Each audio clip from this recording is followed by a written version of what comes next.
Auzubillahiminashaitanirrajim. Bismillahirrahmanirrahim. Ladies and gentlemen, Assalamu alaikum. This is me, Sara Baloch, and today I warmly welcome each one of you to a mega transmission of ICC Champions Trophy 2025. We call it Jeet Ki Jang. Janab, with me here in the studios, I've been joined by my co-presenter Hamza Shafiq. Assalamu alaikum. Good afternoon. वालेकुम सलाम. Good afternoon. कैसी हैं आप? दोनों बीमार anchor. हाँ, लेकिन ये हमारा अपने काम के साथ एक इश्क है जो हमें खींच ले आता है. आपका फीडबैक मिलता है. Thank you so much.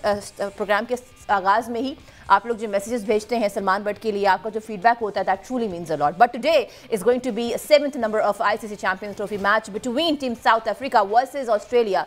लेकिन बात करना लाजिम है कल के मैच के ऊपर. बिल्कुल ज़रूरी है, क्योंकि वहाँ पे जो उम्मीदें थी पाकिस्तान टीम को, वो भी पूरे तरीके से दम तोड़ गई. और कप्ताना ने तो पहले कहा था कि हम किसी पे, मैं ये पसंद नहीं करता, मुझे पर्सनली पसंद नहीं है कि किसी पे डिपेंडेंट होना, किसी पे रिलाय करना. हम खुद अपनी मेहनत से नहीं जीत पाए, तो हम अगर वो जीत जाए, वो हार जाए, ये सारी चीज़ें, ये काफ़ी हद तक चीज़ें ठीक थी. फॉर्मर कैप्टन सलमान भट्ट साहब वर्चुअली हमारे साथ मौजूद हैं. अस्सलाम वालेकुम भट्ट साहब. वालेकुम अस्सलाम हमजा, कैसे हैं? मीनवाइल अहमद सईद ने भी हमें स्टूडियोज में ज्वाइन कर लिया. स्टार्ट कर लेते हैं सलमान भाई से. सलमान भाई, कल का मैच को थोड़ी बहुत उम्मीदें थी. वैसे तो बांग्लादेश को अपने आप से उम्मीदें नहीं थी, लेकिन जिस तरह भी किया, 236 रन उन्होंने जैसे तैसे कर लिए. पहले तो ओवरऑल सिनेरियो पे एक कमेंट करते हैं. देखिए, ओवरऑल सिनेरियो तो सैड है, बिकॉज ऑब्वियसली पाकिस्तान में इतने अरसे के बाद, तकरीबन 3 दहाइयों के बाद एक इतना बड़ा इवेंट हो रहा है, आईसीसी का इवेंट हो रहा है. पाकिस्तान ने बहुत सारी एफर्ट और बहुत सारे रिसोर्सेज लगाकर स्टेडियम्स को रिन्यू किया, और आपके जो लोग हैं वो देखना चाह रहे थे कि आपकी टीम इनमें खेले और क्वालिफाई करे. और पाकिस्तान में ये क्रिकेट हो, unfortunately not to be, but that is part of sport.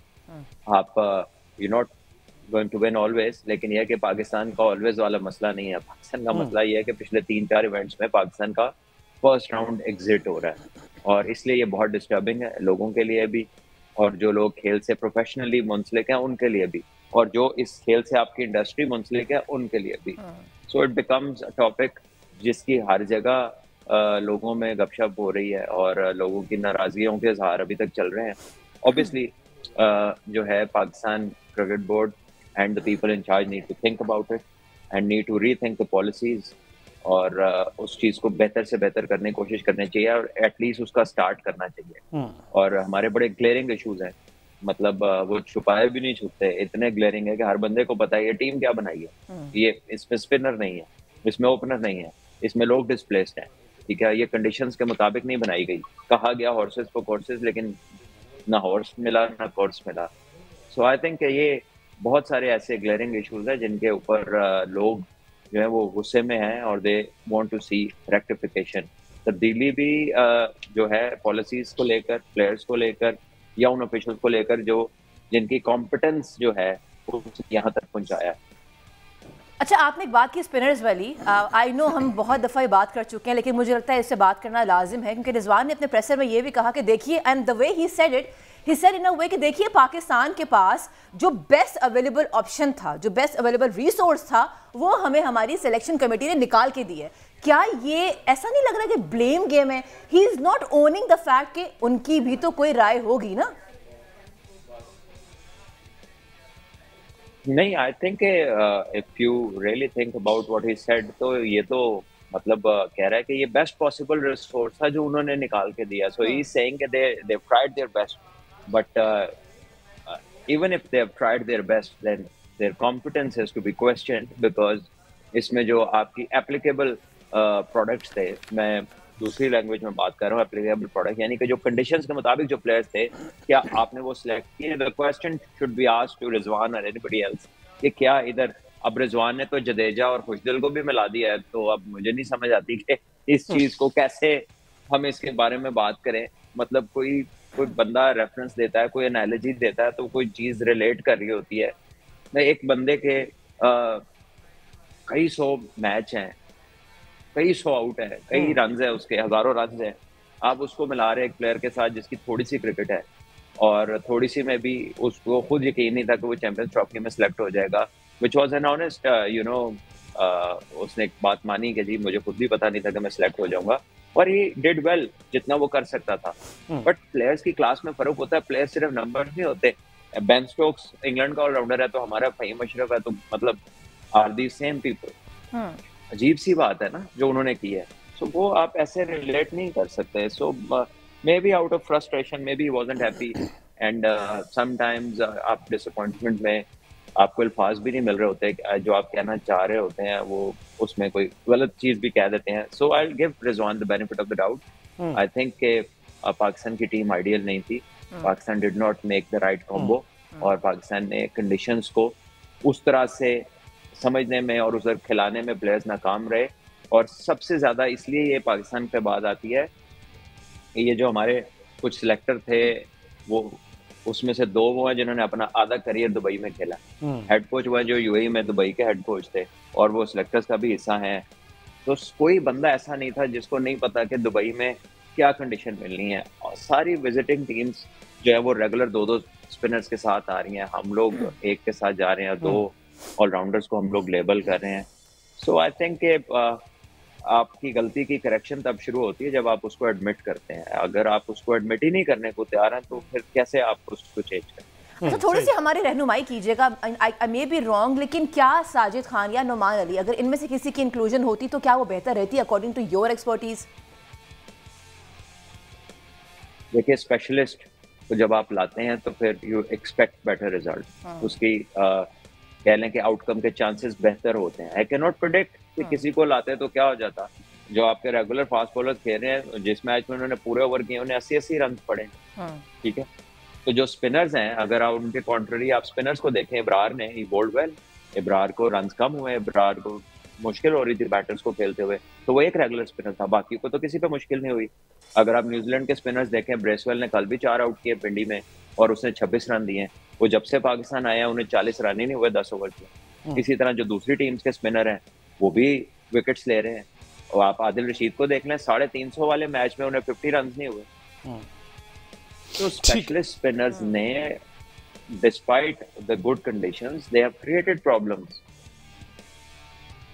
Exactly. Salman भाई, अगर ओवरऑल बात की तो बांग्लादेश ने हमसे तो बेहतर खेला ना, इस पर्सपेक्टिव में बेहतर कह रहा कि एटलीस्ट वो 50 ओवर्स तो पूरे खेल गए ना, हमारे लिए तो ये अच्छा. अब आप क्या समझते हैं जो अकाउंटेबिलिटी होनी है, जिसकी उम्मीद की जा रही है, क्या आप एक वजह पेश करेंगे कि इस तरह एक सिनेरियो बनाएंगे कि ये होना चाहिए? सबसे पहले कप्तान को मिलना चाहिए, फिर वो जो 5 अरस्तू हमारे थिंक टैंक जो बैठे हुए और जो सारा दिन रात एक करके उन्होंने काम किया, प्लस हेड कोच और सिलेक्शन कमेटी, ये स्टेप बाय स्टेप, या फिर सबको इकट्ठा बिठा के नकवी साहब पूछेंगे कि जनाब बताएं कहां से गलती शुरू हुई, और फिर वो ब्लेम गेम शुरू हो जाएगी? देखिए, आई थिंक ये चीजें ठीक करनी है. हमें ब्लेम नहीं करना किसी को. हमें जो मिस्टेक है उसको ओन करना है, और उसको राइट डायरेक्शन में चीजों को लेके चलना है. और फिर मैं ये कहूंगा कि ये सिर्फ टॉप के ऊपर कॉस्मेटिक सर्जरी ना करें आप इसको, ये डीप रूटेड इशू है. आपकी बेंच स्ट्रेंथ नहीं है. आप you lack quality players, you lack players जो आके आपके टॉप प्लेयर्स को रिप्लेस कर सके. सो आपको पाथवेज को ठीक करना है. हजारों बार मैं ये कह चुका हूँ कि आपको टीनेज क्रिकेट, अंडर 15, 17, 19, पाकिस्तान ए टीम्स, पाकिस्तान की डोमेस्टिक, इसको इस तरह का स्ट्रीमलाइन करना है कि जो आपका सिस्टम है वो यील्ड करे अच्छे प्लेयर्स को. आपके प्लेयर्स जो हैं वो उनका एक्सपोजर बढ़े, आप उनको टूर्स कराएं बाहर के. हमारा प्रॉब्लम जो है वो कई सालों से हमारे कोई रेगुलर टूर्स नहीं है. हमारे कई अंडर 19, अंडर 17 के बच्चे जो हैं, उनकी एज का वो दुरानिया गुजर जाता है, लेकिन उस दौरान कोई मेजर कंपटीशन नहीं आता, कोई इंटरनेशनल टूर नहीं आता. आता है तो सीधा वर्ल्ड कप आता है, आप ट्रायल लेके या वर्ल्ड कप पे टीम भेज देते हैं या एशिया कप पे भेज देते हैं. जबकि बाकी मुल्कों की जो जूनियर टीम्स हैं वो गाए बगाहे टूर्स पे होती हैं. श्रीलंका हर वक्त टूर पे होती है. इंडिया तो रहती ही टूर पे है बहुत ज्यादा. तो पाकिस्तान को क्या प्रॉब्लम है? पाकिस्तान का इंटरनेशनल डिपार्टमेंट जो है, क्या वो टूर अरेंज नहीं कर सकता?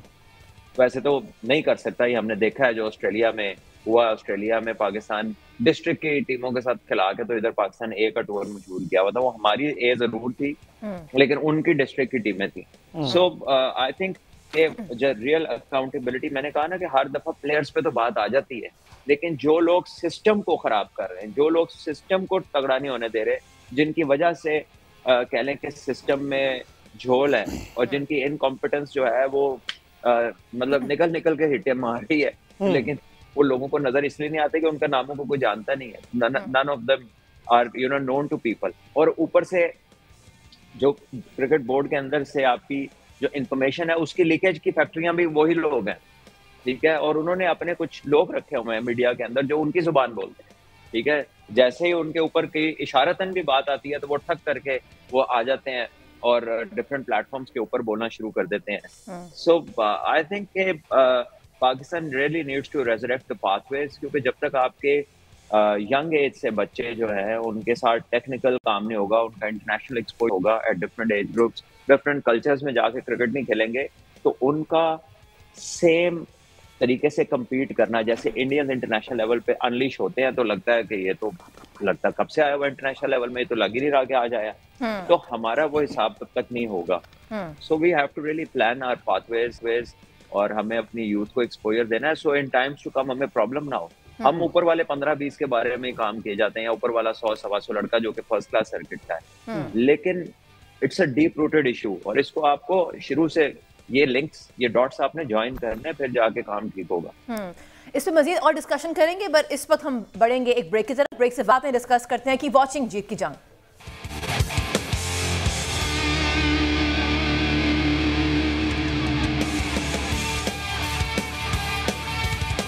Welcome back. You've been watching a special transmission of ICC Champions Trophy 2025. We call it जीत की जंग। जनाब, कल हमने देखा किस तरीके से New Zealand, by the way New Zealand and India they've qualified for the semi-final। लेकिन अगर हम न्यूजीलैंड की बात करते हैं सलमान, कल हमने देखा, हम बात करें ODI वर्ल्ड कप के डेब्यू की, या हम बात करें चैंपियंस ट्रॉफी की डेब्यू की, Ravindra comes in because of course Daryl Mitchell का अनवेल थे, वो आते हैं और एक बार फिर सेंचुरी स्कोर करते हैं। How do you see this gentleman, because whenever he is there in his debut he nailed it.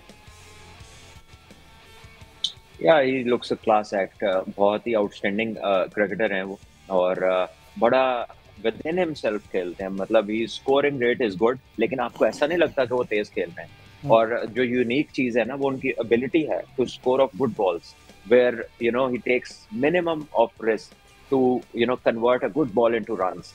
सो ये हाई क्लास बैटर्स जो है, ये उनमें एक कह लें कि एक ब्लेसिंग होती है अल्लाह की तरफ से, कि जब वो खेलते हैं तो आपको लगता है कि यार ये इस बॉल पे भी स्कोर कर रहा है आराम से, इसको कोई इशू नहीं हो रहा, it doesn't have to take any risk, और बड़ा प्लीजिंग ऑन द आई है, looks wonderful driving through the covers, playing off the back foot, ठीक है, उसके पास टाइम है अगेंस्ट फास्ट बॉलिंग, स्पिनर्स को भी इक्वली गुड है, स्ट्राइक रोटेशन भी अच्छी है, और बाउंड्री रेशियो बहुत अच्छी है उसकी। सो आई थिंक अगेन देखें, वो उनका सारा का सारा टॉप ऑर्डर जो है उन सब ने रन किए। तो डेरिल मिचेल अपनी तबीयत खराब होने की वजह से बाहर हुए, पहले रविंद्रा इसलिए बाहर हुए थे कि इनके सर पे गेंद लगा था, तो he comes in, he scored 100। अब जो बाहर बैठा है उसने भी 100 किया हुआ है, जो उसकी जगह आया उसने भी कल 100 कर दिया है। सो यू कैन इमेजिन कि what sort of a system they have, जहां से अभी हम यही बात कर रहे थे ना कि प्रोडक्टिविटी इतनी है कि प्लेयर के पीछे प्लेयर खड़ा हुआ है, और अभी उनकी टोटल आबादी 50 लाख है, only 5 million people in the country, और क्रिकेट उनकी फर्स्ट स्पोर्ट नहीं है। So imagine the kind of you know good system that they have. हमारे इधर क्या है कि पूरा मुल्क एक ही गेम खेलना चाहता है और उसका ही हाल कोई नहीं। अच्छा, और आई डोंट नो कि कब हमने सही तरफ जाना है, लेकिन इट्स अलार्मिंग द वे हमारी बेंच स्ट्रेंथ फिनिश हुई है, और उसमें बड़ा रोल ये जब 6 टीमें बनाई थी ना, आपने पूरी एक जनरेशन वाइप आउट की है। स्पोर्ट्स मिक्स की पिछली एडिशंस के अंदर, एपिसोड के अंदर वो सारी कहानी पढ़ी है, और हम तब कहते थे कि आपको आगे जाके प्लेयर नहीं मिलने, ये जो आपने डिपार्टमेंट्स बन किए, और आज वो हशर हो गया हुआ है। हम हशर की बात कर रहे हैं, अगेन मैं ये कोट इसलिए कर रही हूँ बिकॉज आप जब एक प्रेशर करते हैं, आपको दुनिया क्रिकेट में सब आपको देख रहे हैं, ये बात करना कि जी हमारे पास तो यही था। I am not just talking about the spinners, but be it opening stand, be it middle order, यानी कि सारे का सारा आपको जो कॉम्बिनेशन है वो सही नहीं है।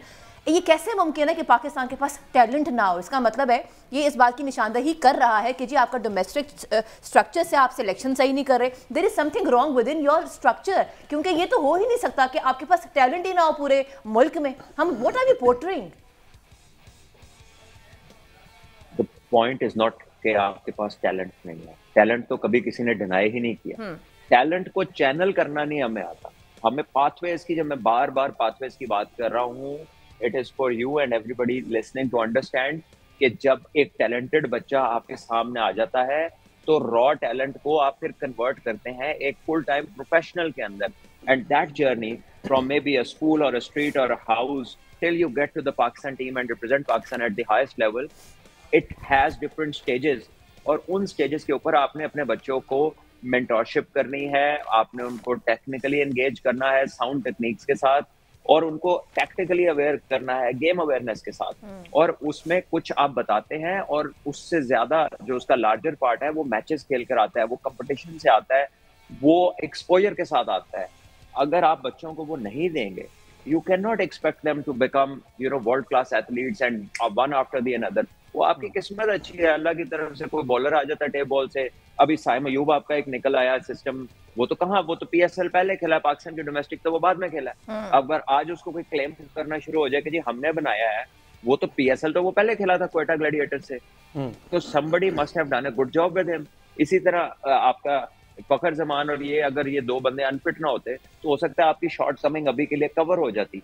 बट जब भी आपके 1 से 2 की प्लेयर्स के बाद आपको पता लगता है कि यार कोई आके उस तरह रिस्पॉन्ड ही नहीं कर रहा है इंटरनेशनल क्रिकेट में, then you come to know the story कि आपके पास उस तरह के प्लेयर्स है नहीं। और फिर भी इतना बुरा नहीं होना था। फिर ऊपर से जो सिलेक्शन हुई है, आई मीन उनको भी कोई तमगे बनते हैं कि क्या सोच के आपने अपने मुल्क में और दुबई में टीम खिलाने के लिए सिलेक्ट की, जिसमें आपने एक रेगुलर स्पिनर के साथ आप चले गए और डिड नॉट थिंक अबाउट कि जी आपके पास और भी क्रिकेटर्स हैं जो शायद इससे बेहतर काम कर सकते हैं।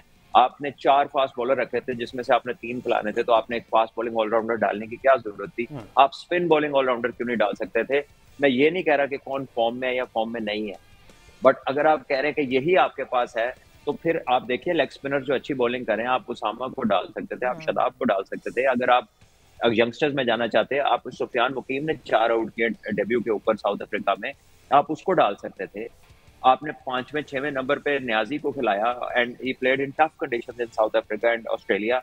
जब आप अपनी कंडीशन में आए, आपने उसको बाहर किया और आपने बंदा वहां पे चेंज कर लिया। साउथ वर्ल्ड कप के बाद 2023 के बाद अभी तक एक मैच नहीं खेले थे, आपने सीधा उन्हें इधर ले आया और इधर ला के आपने कहा जी ओपन कर लो।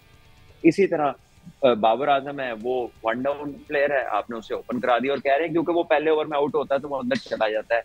इस वजह से, इस बात की वजह से मैं आपको बताता हूँ कि एक बैट्समैन का आपके कंटिजेंट में होना एज अ बैटिंग मेंटोर जरूरी है, क्योंकि these bowlers they never understand कि एक साइकी क्या होती है। जब आप जाते हैं to face the first ball, आपकी प्रिपरेशन और है, चाहे पहली बॉल पर कोई आउट हो जाए, आप 1 डाउन जा रहे हैं, आपका माइंडसेट और है। तो आप अगर ये समझ रहे हैं कि जी दूसरी बॉल तो इसने ही फेस कर ली है तो कोई बात नहीं है, ये भी ओपनर बन गया, तो ऐसे नहीं होता। ठीक है, it's a whole different mindset. ठीक है, ये तो अजीब बात कर दी ना। और ये, लेकिन ये गिला भी नहीं बनता, ये पता तो उसको होगी जिसने ये काम किया हो। जिन लोगों ने ये काम ही नहीं किया वो इसके बारे में क्या बात करेंगे। It's a different psyche, batting at a different number. जब आपके पहले ओवर में 3 आउट हो जाए, आपका 6वां बॉल आपके 5वें नंबर का प्लेयर जाके खेले, उसका माइंडसेट ओपनर वाला नहीं है। ही गोज इन थिंकिंग के 3 तो आउट हो गए, ठीक है, अब मैंने जाके रिस्पॉन्ड करना है, तो now is going to do the damage repair. But the pressure, जहां पर इस चीज का प्रेशर है, वहां पे इस चीज का प्रेशर उतरा भी होता है कि 3 तो आउट हो गए। उसने कोई स्टार्ट तो नहीं प्रोवाइड करना, उसने तो डैमेज कंट्रोल करनी है। तो it's a different mindset and people do not understand. आप 3 fast, they are all good coaches, ठीक है, I have no problem with their coaching credentials, they have done a great job, मैंने भी उनसे बहुत कुछ सीखा है। बट आपका कंटिजेंट जिसमें बैटिंग इज द इशू, आप 50 ओवर पूरे नहीं खेलते, आप 20 ओवर में सबसे ज्यादा आउट होते हैं, वहां पे आपका कोई बैटिंग मेंटोर नहीं है, वहां पे कोई बंदा आपके बैटर्स के साथ एंगेज नहीं हो रहा, सबके सब फास्ट बॉलर्स हैं और एक स्पिनर है। तो आई डोंट नो कि किस तरह आप एक बैट्समैन को क्या बताते होंगे इन डिफरेंट सिचुएशंस, क्योंकि आप में से कोई उसमें से गुजरा ही नहीं है। और सारी दुनिया में जो बैटिंग कोचेज हैं वो बैट्समैन है। ये पाकिस्तान ही है दुनिया में जहां पर बैटिंग कोच का नामो निशान ही नहीं है ड्रेसिंग पे। बैटिंग कोच भी छोड़, कोई एक्सपीरियंस मेंटोर हो जिसने बैटिंग की हो जिंदगी में। चले बैटिंग हो सकता है जो कोच हैं वो अच्छी कराते हो, वो अच्छी चीजें बताते होंगे, तभी उनसे टीम ने भी रखा हुआ और वो भी खुश है। But one thing is practice कराना, the other thing is talk through somebody through different situations, through different probabilities, जो highs and lows उसने करियर में देखे होते हैं। जिस बंदे ने 9वें-10वें से ऊपर बैटिंग ही नहीं की, he cannot discuss those things। वो आगे कह रहे हैं कि वो जो दूसरे बॉल पे आउट हो जाए तो एक ही बात है भाईजान, ये नहीं होता, एक ही बात है। बिल्कुल ठीक है। अच्छा अहमद सईद साहब, उस मैच पे आते हैं बांग्लादेश और न्यूजीलैंड वाले पे। पाकिस्तान टीम को तो हम बार बार डिस्कस करते ही रहेंगे। क्या लगा है, एक जगह पे हमें लगा कि बांग्लादेश ने जिस तरह से स्टार्ट में परफॉर्मेंस दी, अच्छा किया, 15 पे मेरे ख्याल 2 आउट हो गए और उसके बावजूद वापस कम बैक नहीं कर पाए। तो स्टैट्स क्या कहते हैं, अगर इस स्कोर कार्ड की बात करें, इस स्टैट्स में कहाँ पर चूक होगी बांग्लादेश से? देखिए फर्स्ट ऑफ ऑल यकीन इसमें एक लो टोटल था जो बांग्लादेश की टीम ने किया था, और जब लो टोटल हो तो फिर उसमें आपको आमतौर पर इस तरह के रिस्क नहीं लेने होते जिस तरह बांग्लादेश के कप्तान ने कर लिए हैं। जब आपने स्क्वीज़ कर लिया एक टीम को, आपने जोन में ले आए हैं कि उनके रन जो है वो ड्राई होना शुरू हो गए हैं आहिस्ता आहिस्ता और उनसे रन बनाने में मुश्किल हो रही है, तो उस मौके पर आके आपने एक रिस्क लिया और कप्तान ने खुद जो है बॉलिंग करना शुरू कर दी। उस ओवर में उनको 12-14 रन लग गए और वो जो प्रेशर सारा बना हुआ था लो टोटल को डिफेंड करने का, वो सारा जो है वो खत्म हो गया। उसके अलावा एक फैक्टर ये था कि जो मेहदी हसन थे उनके 10 ओवर उतने इफेक्टिव नहीं रहे जितने इफेक्टिव वो होने चाहिए थे, क्योंकि इस पिच के ऊपर जिस तरह भट्ट साहब ने अभी कहा कि ब्रेसवेल आए, उन्होंने 4 आउट भी किया और 26 रन भी दिए। तो जिस तरह की बॉलिंग उन्होंने की, यकीनन यहाँ पर बांग्लादेश के बॉलर से इससे बेहतर एक्सपेक्ट किया जा रहा था, और वो जो स्पिन का एक फेज जो उन्हें गुजारना था उसको अगर वो अच्छा गुजार जाते तो शायद वो थोड़ा बहुत जो है ब्रेक थ्रू दे जाते या उसके अंदर कोई टफ टाइम पैदा कर पाते। लेकिन तारीफ करनी होगी न्यूजीलैंड के बैटर्स की, खासतौर पर रचिन रविंद्रा की, जिस तरह से उन्होंने एक शानदार इनिंग्स खेली, 112 रन उन्होंने बनाया 105 गेंदों पर, और आगाज़ में बिल्कुल यूँ लग रहा था कि उनका जो स्ट्राइक रेट वाला जो हमारे यहाँ ववेला होता है, अगर न्यूजीलैंड में भी हमारे जैसा यहाँ पे या हमारी तरह का मीडिया अगर वहाँ भी होता तो वो भी ववेला करना शुरू कर देते कि पहली 50-60 बॉलों पे जो है वो उसने कोई रन नहीं बनाए हुए। लेकिन जिस तरह से उन्हें अपनी इनिंग्स को कंस्ट्रक्ट किया, आमतौर पर नेचुरली यही मेथड होता है ओडीआई क्रिकेट को खेलने का, तो जिस तरह वो पिच के ऊपर सेट होते गए, जिस तरह बॉल उनके बैट पर आना शुरू हुआ, उनका जो है वो स्ट्राइक रेट भी ऑटोमेटिकली ठीक होना शुरू हो गया। तो मैंने आपसे कल जब हम यहाँ बैठे हुए तो हमने ये बात की थी कि न्यूजीलैंड की टीम के अंदर इतनी डेप्थ है कि उनके अगर 2-4 प्लेयर इंजर्ड भी हो जाएं तो भी वो आके बांग्लादेश के खिलाफ जो है वो ये वाला टोटल अचीव कर लेंगे। तो उनकी अर्ली विकेट जाने के बाद भी उनको जो है वो कोई प्रॉब्लम नहीं हुई इस टोटल को चेज करने में। तो न्यूजीलैंड की टीम की तारीफ करना होगी, बहुत ही शानदार क्रिकेट उन्होंने खेली और वेल डिजर्वेडली उन्होंने जो है वो सेमीफाइनल के लिए भी क्वालिफाई कर लिया है इस मेगा इवेंट के। अच्छा मसीद, आपको नहीं कहीं लगता कि जिस तरह से आपने कहा कि पाकिस्तान में अगर वहां का मीडिया होता तनकीद, अब मुझे लगता है कि सही तनकीद करते हैं हम, अगर हम भी छोड़ देंगे ना करना तो ये जितने चौड़े हुए हैं ये तो फिर बेड़ा गर्क कर दें। अब तो थोड़ी बहुत टेंशन लेते हैं, मेरा ख्याल उसके बाद तो फिर वो भी नहीं ली जाए। देखें आप, मेरा ख्याल है हम काफ़ी अरसे से इस प्लेटफॉर्म के ऊपर ही बात कर रहे हैं और हम आमतौर पर यही कोशिश होती है कि मीडिया के ऊपर जो है वो अपनी टीम को डिफेंड किया जाए। बाबर आजम हो, शाहीन शाह अफरीदी हो, मोहम्मद रिजवान हो, उनके बारे में यकीन हम कोशिश करते हैं कि कोई पॉजिटिव एंगल निकाला जाए, कोई ऐसी बात की जाए कि जिससे जाहिर है कि हम चूँकि यहाँ पर बैठ के अपने मुल्क की रिप्रेजेंटेशन भी कर रहे हैं तो, लेकिन अब मेरा ख्याल है कि एक ऐसा बॉलिंग पॉइंट जो है वो आ चुका है, एक ऐसे पॉइंट के ऊपर ये पूरी कौम आ चुकी हुई है और बार बार के जो फेलियर्स हैं हमने 2023 के वर्ल्ड कप में भी देखा, उससे पहले एशिया कप में हमने देखा, 3 टूर्नामेंट्स की हम बात कर रहे हैं, उससे पहले चौथा टूर्नामेंट हुआ था एशिया कप का, उसमें भी हम सेमीफाइनल में क्वालिफाई नहीं कर पाए थे। तो ये एक 1.5 साल 2 साल से मुस्तकिल चूँकि फेलियर्स की एक दास्तान है और जाहिर है कि हर टीम का जो फैन बेस होती है उनकी एक लिमिट होती है। अब पाकिस्तानी क्रिकेट टीम जो है वो फैंस को उस लिमिट के ऊपर ले आई है कि जहाँ पर मेरा ख्याल है अब वो जो एक लावा जो फटने वाला होता है, अब फैंस जो है वो उस पोजीशन के ऊपर आ गए हैं और मेरा ख्याल है कि ये टीम जिस अंदाज में खेली है उसने भी को बहुत ज्यादा लाज नहीं रखी है शायकीन। ठीक है जी, ब्रेक लेते हैं, ब्रेक के बाद वापस डिस्कस करेंगे साउथ अफ्रीका वर्सेस ऑस्ट्रेलिया, जो जीता अब वो सेमीफाइनल के लिए क्वालिफाई कर जाएगा। एक ब्रेक के बाद जी, stay with us.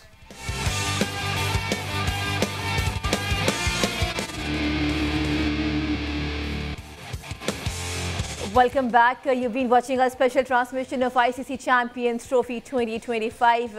We call it Jeet Ki Jang Janab. Of course, it is going to be 7th number of match between Team Australia and South Africa. हम जानते हैं कि ऑस्ट्रेलिया की अगर हम बात करें तो हाईएस्ट उन्होंने टारगेट को चेस किया था, जबकि दूसरी जानिब साउथ अफ्रीका भी है और आज फिर बारिश हो गई है। तो हमजा, ये साउथ अफ्रीका और बारिश का कोई कॉम्बिनेशन है? इनका कोई लव अफेयर चल रहा है जो कि हमेशा साउथ अफ्रीका को नुकसान पहुंचा के जाता है। बहरहाल लेट्स सी क्या बनता है। सलमान भाई भी हमारे साथ हैं। सलमान भाई, चूंकि पिंडी में बारिश हो गई है, इसके बाद थोड़ा सा ये हमारे फैंस के लिए बता दें, समझना चाहते हैं कि बारिश के बाद जो एटमॉस्फेयर है, जो कंडीशन है, जो विकेट जिस तरह से बिहेव करता है, वो किसके लिए ज्यादा हेल्पफुल रहता है, for batting and for bowling? देखिए, डिपेंड करता है ना, अगर पिच पे नमी आती है, बिकॉज पिच तो अंडर कवर सेफ होती है, पिच पे कई दफा कोई तब्दीली नहीं आती और ये तो डिपेंड करेगा जब पिच देखेंगे कि अगर उसमें कोई मॉइस्चर प्रेजेंट है या नहीं है, या उसको कोई फर्क पड़ा है नहीं पड़ा। अभी तो ये भी नहीं पता कि पिच है कौन सी, क्योंकि जो कल यूज हुई थी जाहिर है वो तो आज यूज नहीं होगी। तो it all depends when we see the pitch, इससे पहले कुछ नहीं कह सकते। अच्छा, ओके, जहां हम ये बात कर रहे हैं वहाँ पे डेफिनेटली प्लेइंग 11 भी अभी तक अनाउंस नहीं हुई है। टॉस होगा तो हम देख पाएंगे, लेकिन फिर भी क्या लगता है आपको, बिकॉज दोनों की परफॉर्मेंस हमें देख तो ली है इस चैंपियंस ट्रॉफी में, so who can be the key player from team Australia? Salman, देखिए, ऑस्ट्रेलिया के तो अभी सारे ही कह लीजिए कि विदाउट देयर 2 टॉप की प्लेयर्स उन्होंने पहला मैच जीता है। ऑल्दो के की प्लेयर उनके रहेंगे ट्रेविस हेड और स्मिथ, बट उनकी बाकी टीम इतनी अच्छी फॉर्म में है, उन्होंने हाईएस्ट टोटल चेस किया है, तो आप किसी को भी बाहर रेट आउट नहीं कर सकते। लेकिन आई थिंक उनकी बॉलिंग में जैम्पा हैज अ वेरी की रोल टू प्ले, क्योंकि ये इनका बड़ा की बॉलर है इन कंडीशंस के अंदर और हर जगह उसने विकेट्स लिए हैं। So I think he might hold the key for them. अच्छा सलमान भाई, क्या लगता है आपको, सेम फार्मूला से जाएंगे? अगर ऑस्ट्रेलिया टॉस जीता तो अगेन क्योंकि वो बैटिंग पे रिलाय कर रहे हैं अपना कंप्लीटली, तो उसी फार्मूला से टॉस जीते तो पहले बॉलिंग की तरफ जाएंगे, जो भी टारगेट मिला वो बैटर्स चेज कर लेंगे? हाँ हमजा, इस सिचुएशन में आपने बिल्कुल सही कहा है, क्योंकि रेन शॉर्टेंड भी हो सकता है मैच और बार बार बारिश का जो है ना वो इम्कान भी होता है। तो ऐसे में जो टीम्स होती हैं वो बाद में बैटिंग करना जो है ना वो उसको आसान समझती है, ताकि उनके सामने टारगेट रिवाइज हुआ हो। तो ये सिचुएशन हो सकती है। एम एस साहब, वैसे ट्रैक रिकॉर्ड क्या कहता है पिंडी में? अगर कभी बारिश होती है तो ज़्यादा किसके लिए हेल्पफुल रहता है फिर? देखें, जिस तरह से बार साहब ने बताया कि अभी ये देखना पड़ेगा कि पिच किस तरह से उसके ऊपर मॉइस्चर आता है या नहीं आता। पिंडी की पिच के बारे में एक बात याद रखें कि पिंडी जो अगर हम 2003-04 से पहले की क्रिकेट अगर देखें तो उस वक्त पिंडी इतना ज़्यादा बैटिंग फ्रेंडली नहीं हुआ करता था। पिंडी के अंदर जो है वो बॉलर्स को भी हेल्प मिलती थी। और पाकिस्तान की डोमेस्टिक क्रिकेट में आमतौर पर जो ग्रीन विकेट बनाने का रिवाज है, और अभी जो टीम यहाँ पर आई थी, बांग्लादेश की टीम खेलने आई थी पिंडी के अंदर, उनके केस भी हमने ग्रीन विकेट बनाने का तजर्बा किया था, लेकिन वो हमें ज़ाहिर है उल्टा पड़ गया था। तो ये देखना पड़ेगा कि पिच के ऊपर मॉइस्चर आया है नहीं आया है। रावलपिंडी आमतौर पर अब जो है वो एक बैटिंग फ्रेंडली विकेट बताई जाती है, और यहाँ पर जो 27 ओडीआई मैचेस खेले गए हैं उनमें से चेज करने वाली टीम जो है वो ज़्यादा मैचेस जीती है। तो टॉस जीतने वाली टीम मेरा ख्याल है कि चेज की तरफ ही जाएगी आज भी। अच्छा, जहां हमने ऑस्ट्रेलिया की बात की, साउथ अफ्रीका का भी बैटिंग लाइनअप हमारे सामने है। लास्ट टाइम उनके जो टॉप ऑर्डर था, रियान रिगल्टन ने बड़ा अच्छा स्कोर किया, हमने नॉक देखा उनका, brilliant. So who can be the key player from team South Africa? Salman, क्या सलमान मौजूद हैं हमारे साथ? नहीं, आई वाज आस्किंग, हमने ऑस्ट्रेलिया की की प्लेयर की बात की, साउथ अफ्रीका को हम कैसे भूल सकते हैं? बिकॉज रिकल्टन ने बड़ा हमें एक ब्रिलियंट नॉक दिखाया था last time 103। Who can be the key player? I know it varies to pitch and pitch also, but considering their form also, who can be the key player from team South Africa? I think अगर rain shortened match होता है और अगर छोटा match होता है तो जो 6 हिटर्स है ना वो बड़े की प्लेयर्स हो सकते हैं, जिसमें हो सकता है क्लासन आ जाए टीम में, डेविड मिलर है टीम के अंदर, और आई थिंक इनके लिए 2 प्लेयर जो हैं ये बिग हिटर्स हैं। सो they might play a key role for South Africa in case of a shortened game, जो कि अब होगी बिकॉज बारिश हो रही है। ठीक है जी, लेट्स सी अभी कब तक टॉस होगा ये भी क्लियर नहीं। उसके बाद हमने प्लेइंग लिखनी है, प्लेइंग 11 के बाद जो है वो डिसाइड होगा कि कौन सी टीम जो है वो डोमिनेट करने जा रही है, क्योंकि ऑस्ट्रेलिया को अपनी बैटिंग पे रिलाय कर रही कंप्लीटली और साउथ अफ्रीका एक पूरा पैकेज तैयार करके लेके आए, लेकिन at the end African team जो है वो चोक कर जाती है कहीं ना कहीं। तमाम टूर्नामेंट में एंड तक जाते हैं, सेमीफाइनल तक जाते हैं, लेकिन वहां पर जाके चोक कर जाते हैं। तो मेरा ख्याल अब ये तो डिपेंड करता है टॉस पर। टॉस पर डिपेंड करता है। थोड़ी देर बाद वापस आते हैं और आपको आगाह करते हैं मजीद और अपडेट से। कीप वॉचिंग जीत की जंग।